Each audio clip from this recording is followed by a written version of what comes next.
أعوذ بالله من الشيطان الرجيم ولما برزوا لجالوت وجنوده قالوا ربنا أفرغ علينا صبرا وثبت أقدامنا وانصرنا على القوم الكافرين فهزموهم بإذن الله وقتل داود جالوت وآتاه الله الملك والحكمة وعلمه مما يشاء ولولا دفع الله الناس بعضهم ببعض لفسدت الأرض ولكن الله ذو فضل على العالمين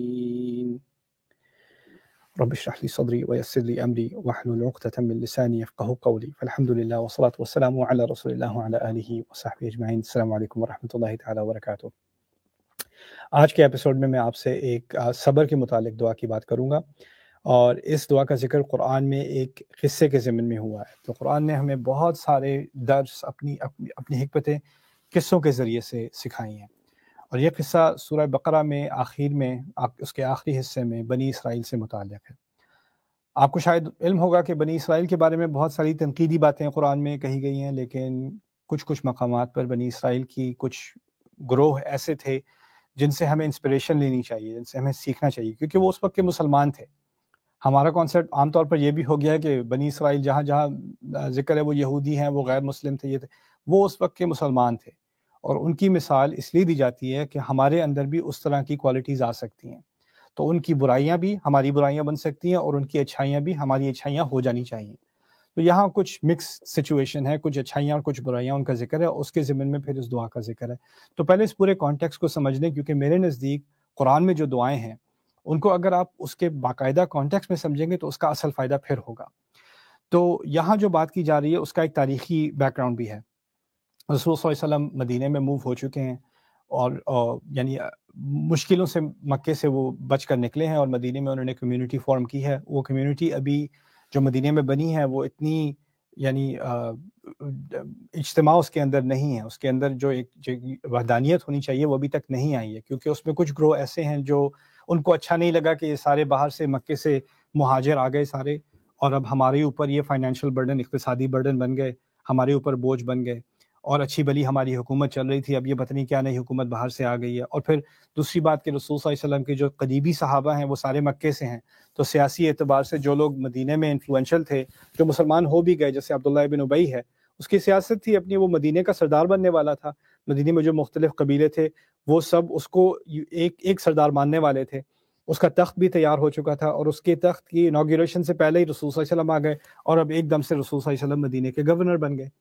تو جب وہ بنے ہیں تو اسلام تو اس نے قبول کر لیا ہے سیاسی مصلحت سمجھ کے، لیکن دل میں کڑ بھی رہا ہے کہ اچھی بلی میری حکومت بن رہی تھی، اچھا بلا ایک نظام قائم ہونے والا تھا، اور یہ سب باہر سے آ کے ان لوگوں نے سارا ٹیک اوور کر لیا۔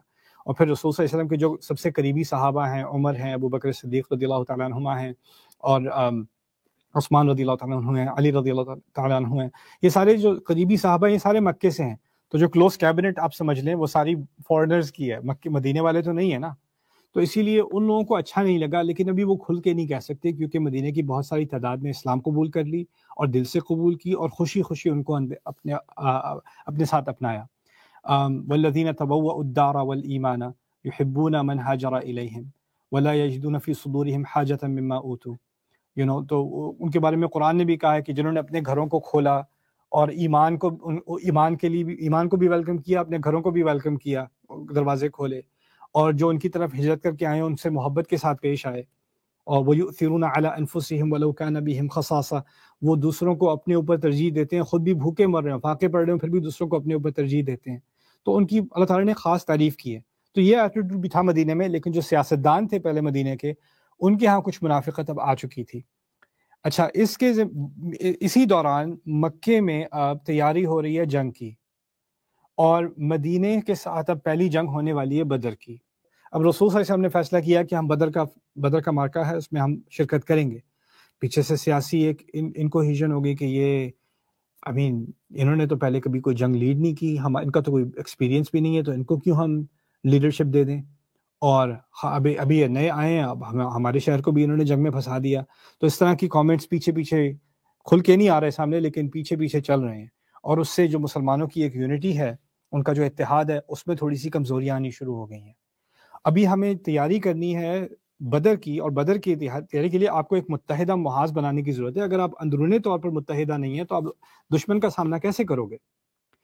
تو اس کے ضمن میں پھر اللہ تعالیٰ نے سورۃ البقرہ میں بنی اسرائیل کا ایک قصہ نازل کیا، اور اس قصے کا تعلق اصل میں ہے ان کو بھی ایک جنگ کے لیے تیاری کرنی تھی، اور وہ بھی اندرونی طور پر متحدہ نہیں تھے۔ تو ان کے ہاں بھی ایک آرگیومنٹس ہو رہی تھی کہ ہمارے ہاں لیڈر کون بنے۔ تو ہم میں سے کون ہے جو کوالیفائڈ ہے لیڈرشپ کے لیے؟ ان کے مختلف قبیلے تھے، 12 قبیلے، 12 کے قبیلوں کے جو سردار ہیں وہ سب سمجھ رہے ہیں کہ میں لیڈر بنوں گا، میں لیڈر بنوں گا، میں لیڈر بنوں گا۔ اس قصے کی تفاصیل میں تو ابھی ہم نہیں جائیں گے، بس اتنی سی بات اب سمجھ لیں کہ وہ اپنے اس وقت کے نبی کے پاس آئے جن کا نام قرآن میں ذکر اس کا نہیں ہے، کہا ہے نبیہم، ان کے نبی۔ بائبل سے آپ کو پتہ چلے گا کہ ان کا نام سیمیول ہے یا شمویل، ہماری تفاسیر میں ان کا نام شمویل کہا جاتا ہے، the book of Samuel in the Bible. تو خیر انہوں نے پھر وحی کے ذریعے سے انہوں نے بتایا ان اللہ قد بعث لکم طالوت ملکا، کہ تمہارے اوپر جو جرنیل مقرر کیا گیا ہے، جو بادشاہ مقرر کیا گیا ہے اس جنگ کے خاص مقصد کے لیے، وہ طالوت ہیں۔ تو طالوت کو بھی نبی بنایا اللہ تعالیٰ نے۔ وزادہ بسطۃ فی العلم والجسم، اور ان کو اللہ تعالیٰ نے جسمانیت میں یعنی قوت میں اور علم میں بھی بہت زیادہ وسعت دی ہے۔ واللہ یؤتی ملکہ من یشاء، اور اللہ جسے چاہے ملک دے دے۔ اب دیکھیں یہ آیات تو آ رہی ہیں بنی اسرائیل کے بارے میں، لیکن ان کی ایک ریلیونس ہے مدینہ کے اندر۔ اللہ جسے چاہتا ہے اپنا ملک دے دیتا ہے، واللہ واسع علیم۔ پھر اس کے بعد وہ اس کی ملکیت کیوں ہونی چاہیے؟ ان آیت ملکہ ان یأتیکم التابوت فیہ سکینۃ من ربکم، اور اس کی ملکیت کی ایک علامت بھی اللہ تعالیٰ کی طرف سے ایک معجزانہ علامت بھی آئے گی۔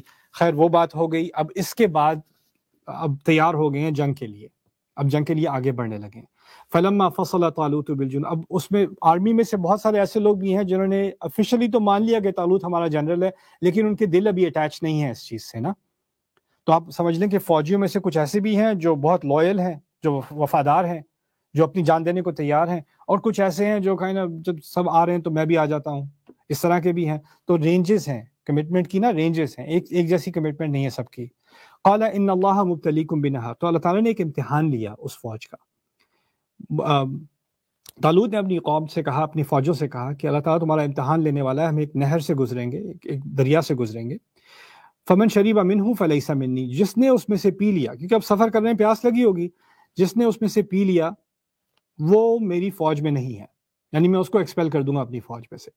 ومن لم یطعمہ فانہ منی، اور جو اس میں سے نہ پیے یا اس میں سے نہ کھائے، یعنی یا مچھلی نہ پکڑے، وہ میری فوج میں شامل ہے۔ الا من اغترف غرفۃ بیدہ، اتنی اجازت ہے تمہیں کہ بس اتنا سا تھوڑا سا پکڑ کے پی لو، ٹھیک ہے، اتنی اجازت دی جا رہی ہے۔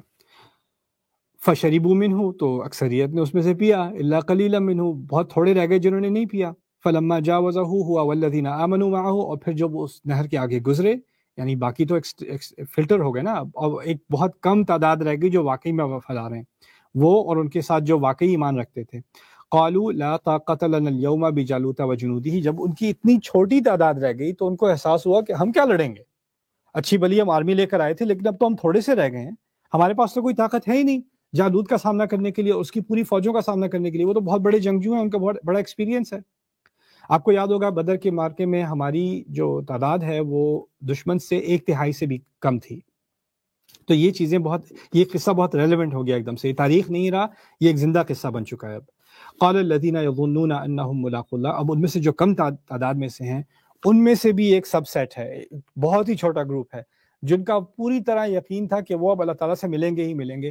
انہوں نے کہہ دیا کم من فئۃ قلیلۃ غلبت فئۃ کثیرۃ باذن اللہ، کتنی دفعہ ہوا ہے کہ ایک چھوٹا گروہ بڑے گروہ پر حاوی آ چکا ہے اللہ تعالیٰ کی اجازت سے۔ واللہ مع الصابرین، اور اللہ صبر کرنے والوں کے ساتھ ہے، اللہ صبر کرنے والوں کے ساتھ ہے۔ یہاں پر عجیب بات یہ ہے، ان کا ایمان تھا کہ وہ اللہ تعالیٰ سے ملیں گے۔ اللہ تعالیٰ سے ملیں گے کا مطلب ہے کہ شہید ہو جائیں گے، لیکن وہ کہتے کیا ہیں کہ ہمیں اللہ تعالیٰ جو ہے وہ صرف ہم یہاں کٹنے کے لیے نہیں آئے، شہادت کے لیے نہیں آئے، اللہ تعالیٰ ہمیں فتح دے گا۔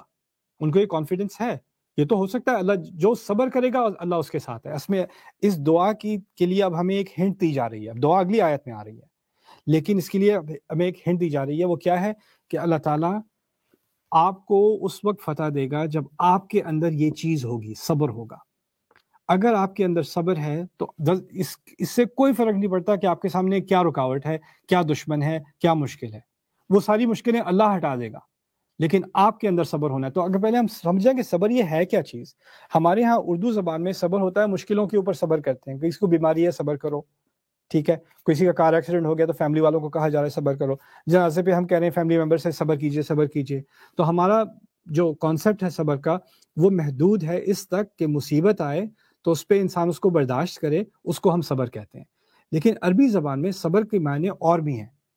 صبر کے مفاہیم میں سے، اس کے معنوں میں سے یہ بھی ہے کہ اگر میں کسی کام میں لگا ہوا ہوں، میں نے فیصلہ کیا میں نے ایک کام مکمل کرنا ہے، اب کام میں نے شروع کیا، میرے پاس توانائی زیادہ تھی، انرجی زیادہ تھی، میں کر رہا ہوں، انتھوزیاسم سے کر رہا ہوں، لیکن جب تھکاوٹ آئی، گرمی بڑھی، مشکلات آئیں تو میں نے کام کرنا چھوڑ دیا۔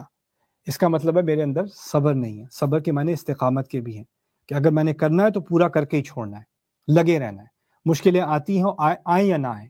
صبر یہ بھی ہے کہ آپ کسی کام کو کرنے نکلے، آپ نے کوئی بزنس شروع کیا، رائٹ، اور آپ کے گھر والے کہہ رہے ہیں کیا پاگل پن ہے، کیوں کر رہے ہو یہ، کوئی ناکام، بالکل ناکام ہوگا، کبھی کامیابی نہیں ملے گی اسے، لیکن آپ کو پوری طرح یقین ہے کہ یہ ہوگا کامیاب، آپ لگے ہوئے ہیں اس کام میں، آپ نے کرنا ہی کرنا ہے۔ لوگ آپ کے دل میں شک ڈالنے کی کوشش کر رہے ہیں ہمیشہ، جن لوگوں کی بات آپ عام طور پر زندگی کے ہر دوسرے شعبے میں آپ ان کی بات سنتے ہیں، لیکن اس شعبے میں وہ آپ کے دل میں شک ڈال رہے ہیں، لیکن آپ نے اس شک کو اگنور کیا، اپنے کام میں آپ لگے رہے، آپ کے اندر صبر ہے اصل میں۔ وہ ایک طرح کا بزنس کے لیے صبر تھا وہ۔ اگر طالب علم ہے، اس کے سارے دوست جو ہیں وہ پارٹی کرنے جا رہے ہیں، وہ امتحان کے لیے پڑھائی میں لگا ہوا ہے، اس کا دل بھی جا رہا ہے جانے کا لیکن وہ گیا نہیں، اس کے اندر صبر ہے کیونکہ اس کے سامنے ایک مشن ہے، اس مشن پہ اس نے لگے رہنا ہے، اس سے ہٹنا نہیں ہے۔ یہ اصل میں صبر کے معنوں میں سے ہے۔ اسی لیے کہا گیا سورۃ آل عمران کے آخر میں یا ایھا الذین آمنوا اصبروا وصابروا ورابطوا واتقوا اللہ لعلکم تفلحون، صبر کرو، صبر میں ایک دوسرے کا مقابلہ کرو۔ صبر کے معنی یہاں کیا ہوں گے کہ آپ لگے رہو، آپ ہٹو نہیں اپنے موقف سے۔ تو یہاں پر جب آخر میں کہا گیا نا ہمارے کیا نمبر، ہمارے تو تھوڑے سے لوگ ہیں، ہم تو مارے جائیں گے جالوت کے سامنے، تو کہا نہیں، چھوٹا گروہ بڑے گروہ پر حاوی آ سکتا ہے۔ مسئلہ یہ ہے کہ اللہ کس کی مدد کرتا ہے؟ جن کے پاس صبر ہو، جو ڈٹے ہوں، جو اپنے مشن سے ہٹتے نہ ہوں۔ اور اس صبر کے لیے آپ کو اصل میں چاہیے ایک پختہ ارادہ۔ پختہ ارادہ آتا ہے اللہ انسان کے ایمان سے۔ اگر میرا پوری طرح یقین ہے کہ میں جب اس گول تک پہنچ جاؤں گا اور مجھے پہنچنا ہی پہنچنا ہے، اور اس گول یہ میرا اصل مقصد ہے، اس سے میں ہٹوں گا نہیں، پھر آپ کے اندر ایک صبر آ جائے گا۔ اگر آپ کو اس کی ویلیو نہ ہو تو آپ کے اندر صبر نہیں ہوگا۔ صبر اس وقت آتا ہے جب جو نتیجہ ہے نا اس کی آپ کو بہت زیادہ پیاس ہے، اس کی چاہت ہے آپ کو۔ میں مثال دیا کرتا ہوں اپنے اسٹوڈنٹس کو کہ اگر میں آپ کو کہوں کہ یہ لو شاول ہوتی ہے نا جس سے آپ کھدائی کرتے ہیں، وہ لے کے میں باہر آپ کو مٹی میں میدان میں لے کے جاؤں، کہاں یا 10 فٹ کا جو 10 فٹ گہرا جو ہے تم یہ یہاں پہ سوراخ کھودو، نیچے میں نے کچھ پیسے رکھے ہوئے ہیں، پوچھیں گے کتنے پیسے رکھے ہیں؟ میں نے کہا $1 رکھا ہوا ہے نیچے، 10 فٹ کی گہرائی کا تم اب پورا گڑھا کھودو اور تمہیں $1 ملے گا اس کے نیچے۔ کتنی محنت لگے گی؟ کوئی محنت کرے گا دھوپ کے اندر؟ اگر میں کہوں اس کے نیچے $1,00,000 رکھے ہوئے ہیں، $1,000,000 رکھے ہوئے ہیں، $1,00,00,000 رکھے ہوئے ہیں، کتنی محنت کرے گا؟ جو گول ہے اس کے حساب سے پھر گرمی بھی نہیں لگ رہی، پھر تھکان بھی نہیں ہو رہی، کھانے کی بریک بھی نہیں لی جا رہی، کوئی اور نہ آ جائے، آپ لگے ہوں گے کیونکہ آپ کے سامنے جب گول آ گیا، اس کی ویلیو آ گئی، اس کی قدر ہے آپ کو، تو پھر آپ کے اندر صبر آ جاتا ہے۔ اگر اس گول کی آپ کو خود قدر نہیں ہے، کوئی اور آپ کو کہہ رہا ہے اس کی قدر کرو، لیکن دل سے آپ کو اس کی قدر نہیں ہے، آپ کے اندر صبر نہیں آنے والا۔ اس کا ایک دوسرا پہلو بھی ہے، وہ یہ ہے کہ صبر آپ کے اندر ہو، آپ کے سامنے گول بھی ہو، لیکن کبھی کبھی انسان ڈر جاتا ہے۔ وہ انسان ہونے کے ناطے سے اگر آپ کے سامنے ایک بہت بڑا آبسٹیکل آ جائے تو ٹھیک ہے، آپ اوور ویلم ہو جاتے ہیں، آپ نروس ہو جاتے ہیں۔ اگر کسی بہت سٹار ایتھلیٹ ہے، اس نے کمپیٹ کرنا ہے، تو جب وہ میدان میں آتا ہے اور اس نے اب کھیلنا ہے، کراؤڈ کو دیکھتا ہے، اپنے سامنے بڑی چیمپئن ٹیم کو دیکھتا ہے، تو اس کے اندر کچھ نروسنس تو ہوتی ہے، وہ انسان ہونے کے ناطے سے ہوتی ہے۔ اب یہ لوگ انہوں نے پہلی تو کہہ تو دیا کہ لا طاقت لنا اليوم، ہمارے پاس کوئی طاقت ہے ہی نہیں، ہمارے پاس نمبرز تو ہیں ہی نہیں۔ پھر ایمان والوں نے یہ بھی کہہ دیا کہ آپ سامنا کر سکتے ہیں، چھوٹے گروہ کو اللہ دے دیتا ہے، فتح دے دیتا ہے، صبر کرنے والوں کے ساتھ ہے۔ لیکن جب آمنا سامنا ہوا، لما برزوا لجالوت وجنودہ، جب سامنا ہوا دشمن کا، جالوت سامنے کھڑا ہے، اس کی 10 گنا بڑی آرمی سامنے کھڑی ہے۔ اب اور حقیقت ہے نا، لیس الخبر کالمعاینہ، آنکھوں دیکھی چیز اور ہوتی ہے، تھیوری میں آپ کہہ دیں کہ ہم تیار ہیں، شہادت کے لیے تیار ہیں، وہ اور چیز ہوتی ہے۔ تو جب دیکھا فقد رأیتموہ وانتم تنظرون، یہاں تک کہ احد کے بارے میں صحابہ کے بارے میں بھی کہا گیا ہے تم میں سے وہ بھی تھے جو بڑے موت کے خواہش مند تھے، جب موت کو دیکھا تو تم کھڑے کے کھڑے رہ گئے، رائٹ؟ تو جب دیکھا، جب چیلنج سامنے آتا ہے نا، تو پھر وہ انسان کے اندر ایک سکتہ تاری ہوتا ہے، ایک خوف آتا ہے۔ اس موقع پر یہ دعا بہت اہم ہے، ربنا افرغ علینا صبرا، ہمارے رب ہمارے اوپر صبر اڈیل دے۔ یہ اس کو تصویر فنی کہا جاتا ہے، یعنی تصویر کے ذریعے سے، ایک پینٹنگ کے ذریعے سے اللہ تعالیٰ بات سمجھاتے ہیں کبھی کبھی۔ آپ ایسے سمجھ لیں کہ آپ کے ذرے ذرے کو صبر کی ضرورت ہے، آپ کے اوپر صبر کی بالٹی اڈیلی جا رہی ہے۔ افرغ علینا صبرا، فرغ عربی میں کہتے ہیں خالی ہونے کو، افرغا کہتے ہیں خالی کرنے کو، جیسے الاناء فارغ، جیسے مٹکا جو ہے وہ خالی ہے، سو افرغ الاناء، اس نے مٹکے کو خالی کر دیا کسی کے اوپر۔ تو اللہ جیسے سمجھے اس مٹکے کے اندر صبر بھرا ہوا ہے، اور اللہ تعالیٰ نے اس کو ہمارے اوپر اس کی بارش کر دی، ہم اس کے اندر پوری طرح بھیگ گئے۔ یعنی اب میرے ذرے ذرے میں ایک کمٹمنٹ آ جائے کہ میں نے اس مقام سے ہٹنا نہیں ہے، میں نے آگے ہی بڑھنا ہے، پیچھے نہیں ہٹنا۔ سو افرغ علینا صبرن میں بہادری بھی آ گئی، کمٹمنٹ بھی آ گئی۔ میرے اندر اب مشکلیں جو آ رہی ہیں، میں مشکلات سے ڈرنا نہیں ہے، دشمن سے مجھے ڈرنا نہیں ہے اب۔